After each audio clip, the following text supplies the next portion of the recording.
Good morning, everybody. Active Rog coming at you from beautiful surface paradise in Australia's Gold Coast.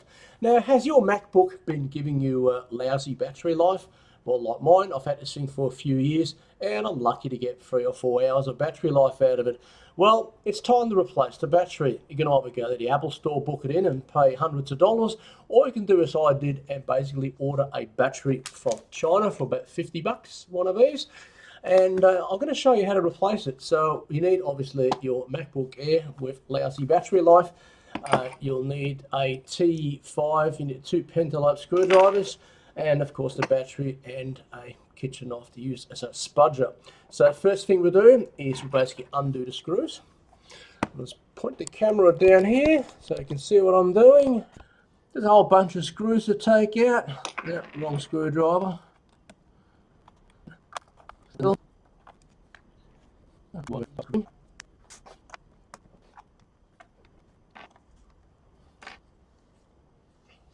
Alright, then once you've got the screws all out, off comes the case, and next thing we do is we remove the battery pack.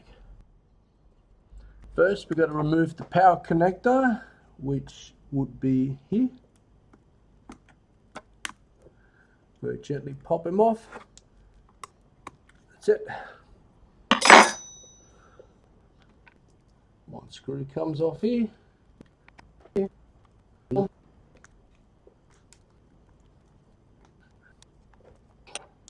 Pentalobe, is it? All you do is prise the battery pack out and you're done.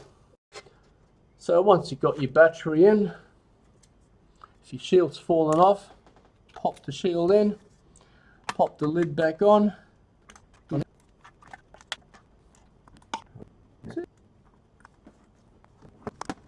Just got to make sure your battery sits flush.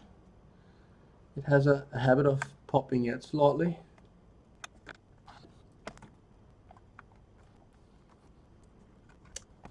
But we have put Humpty Dumpty back together again. And yeah, machine is booted up and it's working fine. There you go. So this, ladies and gentlemen, is how you replace the battery on a MacBook Air 11-inch. So yeah, that'd make a good Apple genius, wouldn't it? So Apple, if you're watching, as long as you disregard the kitchen knife, and yeah, $100 a year, I'll work for Apple. Yeah. Anyways, happy days. Have an awesome day. Cheers.